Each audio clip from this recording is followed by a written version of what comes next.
Olá aos amigos da Seja, aos colaboradores, familiares, espíritas e não espíritas. Que Jesus nos envolva com a sua luz.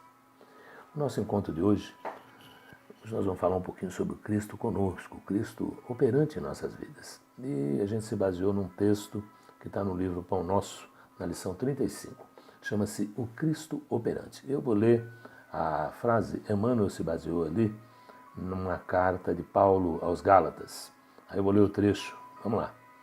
Porque aquele que operou eficazmente em Pedro para o apostolado da circuncisão, esse operou também em mim com eficácia para com os gentios.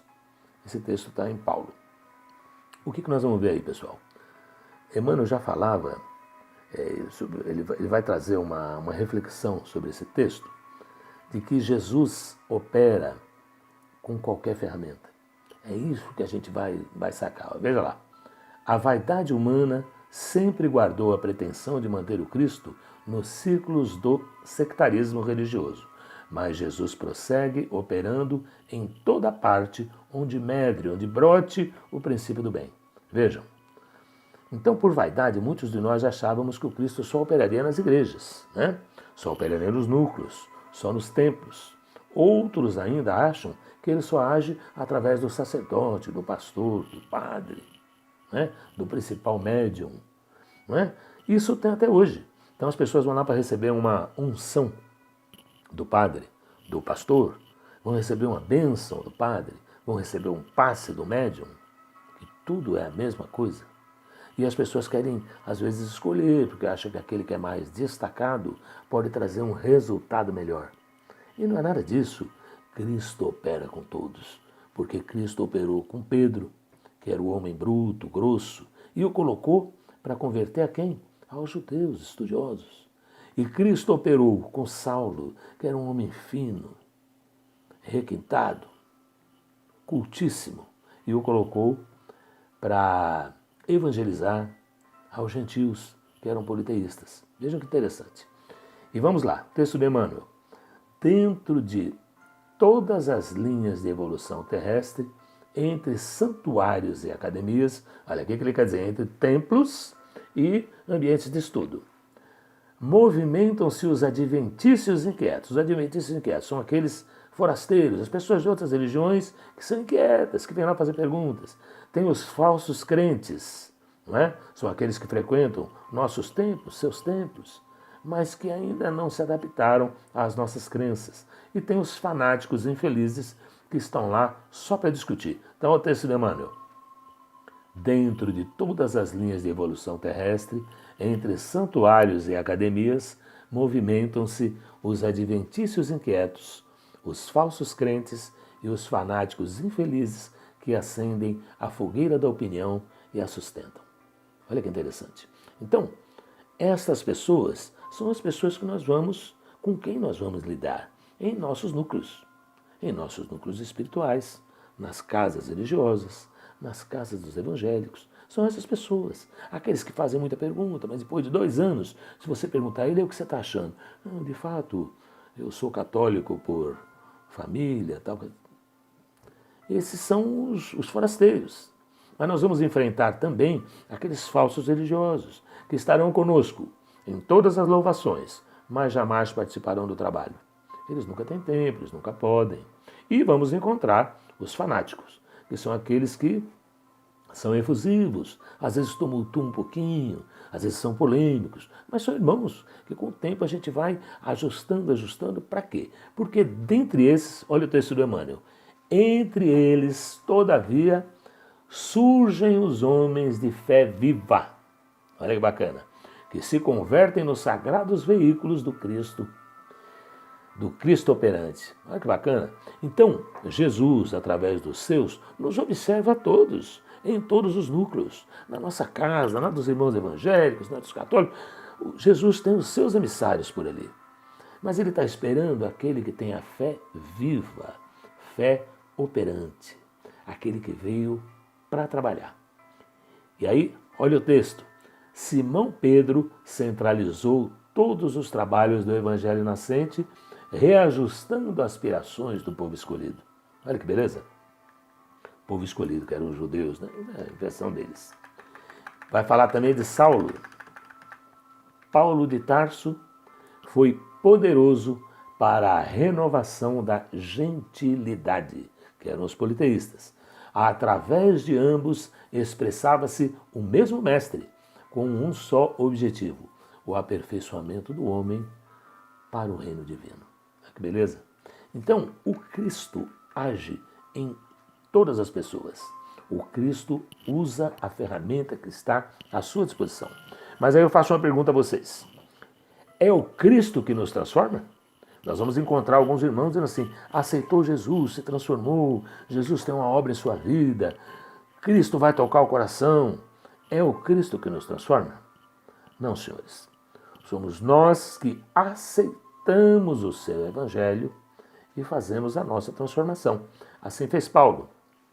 Saulo, que se transforma em Paulo. Assim fez Pedro. Assim fez Maria de Magdala. Aceitou o evangelho do Cristo, o convite do Cristo. Cristo trabalha com todos. Observem as parábolas. Cristo citava sempre os pequenos. É a mulher adúltera, não é? É o samaritano, que era rejeitado por aquela comunidade. Cristo sempre vai trazer para nós a convicção de que nós não seremos doutores da lei, mas nós teremos que ter fé viva, fé de utilidade. E veja lá o texto de Emmanuel. É tempo de reconhecer-se à luz dessas eternas verdades. Jesus permanece trabalhando e sua bondade se revela em todos os setores em que o amor esteja erguido à conta de supremo ideal. Então já nem se trata de qual é a religião, mas se trata de qual é a finalidade daqueles irmãos. Para que estão reunidos? Se é para o bem, o Cristo estará com eles. E aqui outra frase de Emmanuel.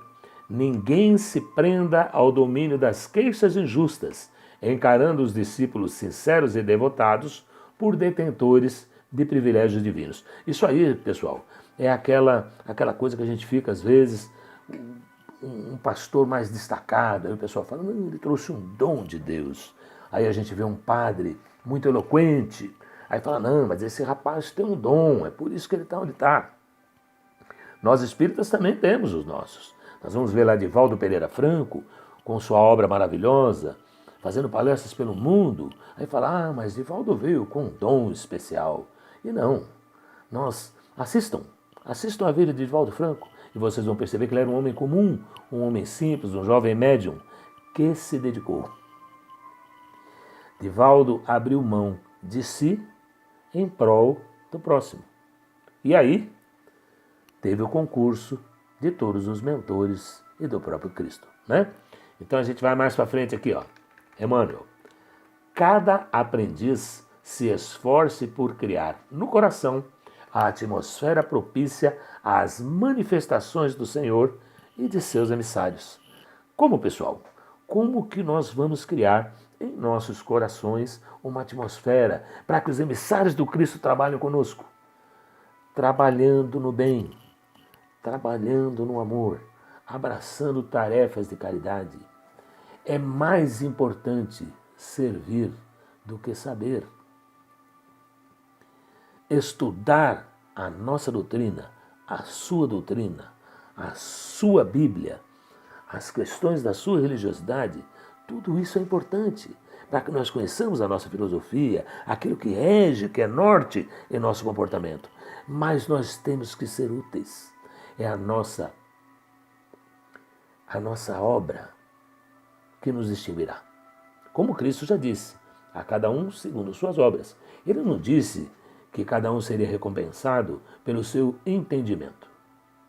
A cada um pelas suas obras. E a fé viva é a fé que produz. É a fé que dá frutos.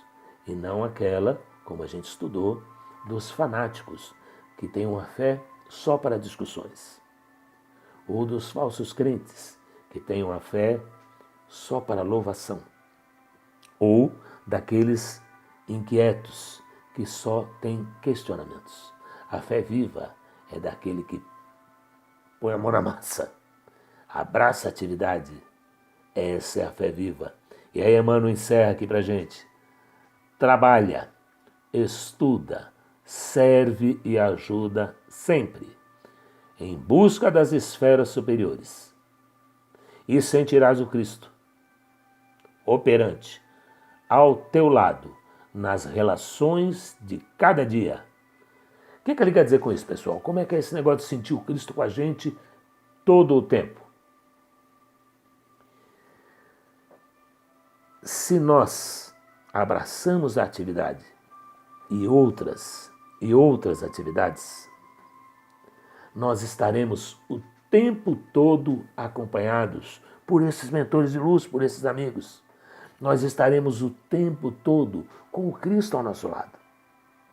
E aí nós nos transformaremos pela doçura de sua presença, pela beleza do teu evangelho e pela satisfação de servir um pouquinho nesse aprendizado de luz. O convite desse encontro. Abracemos as atividades e a caridade. Sirvamos ao Cristo e Ele estará ao nosso lado em serviço do próximo, com cada um de nós. Que Jesus abençoe a todos. Graças a Deus.